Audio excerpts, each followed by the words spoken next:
I, for one, enjoyed that game a lot more than any of the other recent ones. The Boston game was fun, and hockey in general was fun, but yeah! The Vegas Golden Knights beat the Nashville Predators 4-1 with a spectacular performance from Mark Stone. The captain, Mark Stone, leading by example because he scores his first career hat trick, which is a confusing statistic for multiple reasons. The first being, how in the world has this guy not scored a hat trick already in the regular season?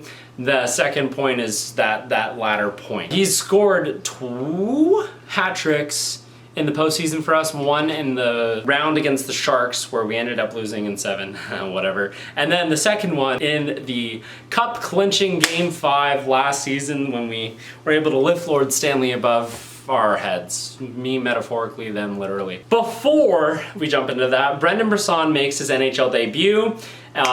He had a good game. He didn't do anything spectacular, but he also wasn't a detriment. It was his first career game. Yeah, that makes sense, and hopefully, you know, he just is able to find his footing, and we don't need to use him because of health injuries or health.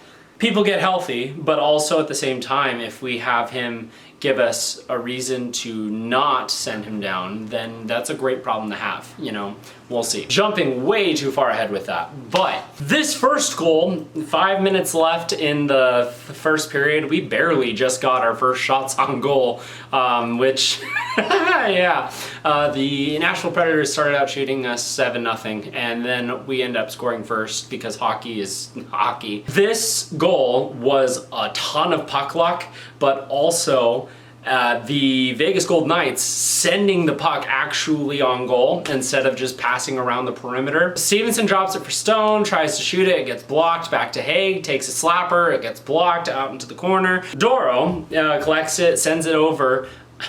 He doesn't send it over, he sends it on.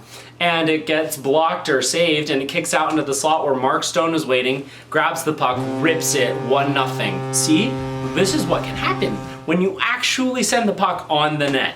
It's amazing. That felt good. It's his first in 7 games. Then, to start the second period, Martinez sends it up the boards, Doro collects it, they're both getting attacked on that far left side. Doro gets it over to Stevenson, gets attacked and pushed, sends it over to Stone, who's in the slot. Again, wide up.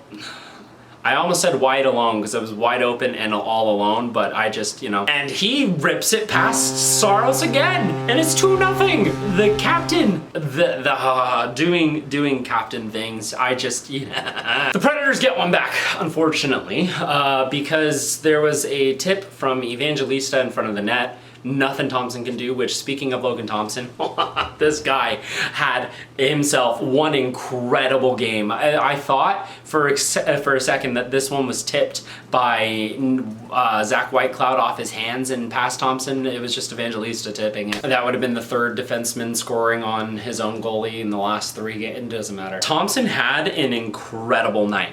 An incredible night. He was making fantastic saves all game, and that's the one that he lets in was a tip in front of the net. He had no chance for it because it redirects it and that, like, goalies can't do anything about that, otherwise they would have been playing out of position, and you get into all the technical aspects of that. But hey, he really good game. And in my heart, and for me, the second star of the night. He didn't get a star of the night for Vegas because we typically reward that to a lot of Vegas skaters or milestone moments for specific players or whatever. Korzak gets called for high sticking against Gurianov, and then Sissons trips Braden McNabb, ending Nashville's power play, and then giving it 4-on-4, so it's technically even strength, even though it's not 5-on-5. Anyway, this next goal happens 30 seconds left, and the thing is if you watch closely, it's a pass that's blocked by Mark Stone because the way he places his stick in midair is at the perfect height to be able to just bat this attempted pass from the Predators down to the ice. And so it makes its way over to Stevenson. Petro already started booking it, and so we have a 2-on-1 with Stevenson and Petro, and Stevenson lays it back off for Mark Stone in this slot, same spot on the ice, and he rips it, and it's a hat trick. And all the hats rain down onto the ice. He gets to pick one for his personal collection as a trophy of some sort, and he picks this one, which, Drunken William Karlsson.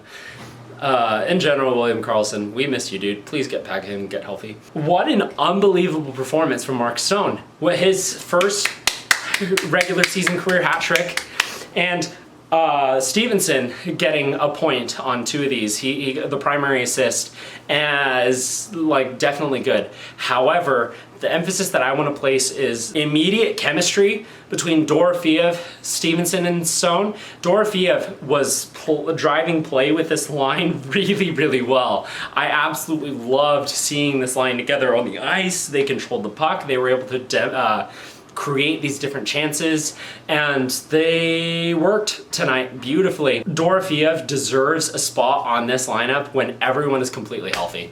Absolutely, he's shown to me that he's doing really, really well. Obviously, he's with Stone, who's one of the best two-way players, forwards in the league, but if he's able to play like that with them, then keep these guys together. Stevenson and Stone had chemistry previously. They had been on lines together and they did really, really well, and then it dropped off, and seeing that come back was also really fun. We have an entire third to play, and the most that I really want to talk about here is seeing that Stone, Stevenson, Dorofeev line continue to do well.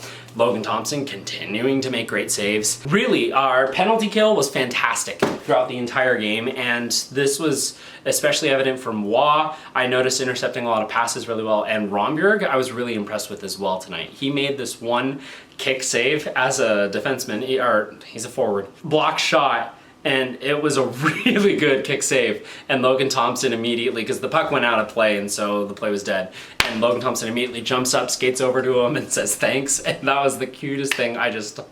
And then we seal the deal with an empty net goal from Jonathan Marchessault, who has been in a little bit of a drought himself. That's his first in 10 games, and seeing obviously an empty netter, so like asterisk kind of, and we only had one other goal scorer.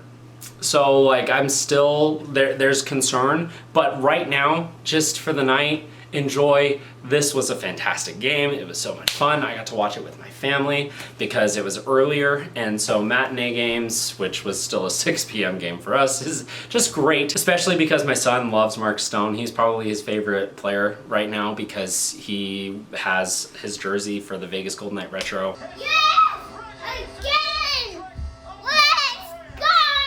Before I close up, I wanted to give a quick shout out because even though he doesn't play for us anymore, this guy, he had a phenomenal performance tonight to take second overall from Patrick Waugh for most wins by an NHL goaltender in NHL history, and to do it in a shutout. And he had a phenomenal game, making a lot of different saves throughout the first 2 periods. He didn't have to make a ton, but in that third period, he did fantastic work. And so congrats to Marc-Andre Fleury. I, not gonna lie, shed a tear seeing that, not just because of the milestone, because of course, like I was fairly confident that he was gonna be able to achieve that, barring injury or some spectacular collapse that the Wild are actually kind of somewhat going through. But the way that he did it, like he does this. He played in Montreal earlier this year and got a shutout, which is like, that's his home province. And so like I don't know, this dude just he was my favorite player growing up, and he continues to be.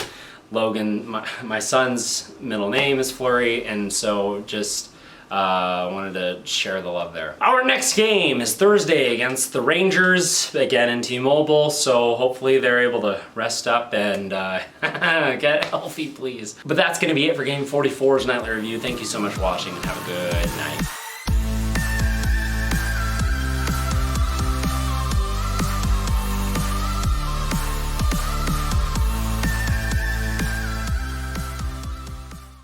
And it's a hat trick. That was so bad.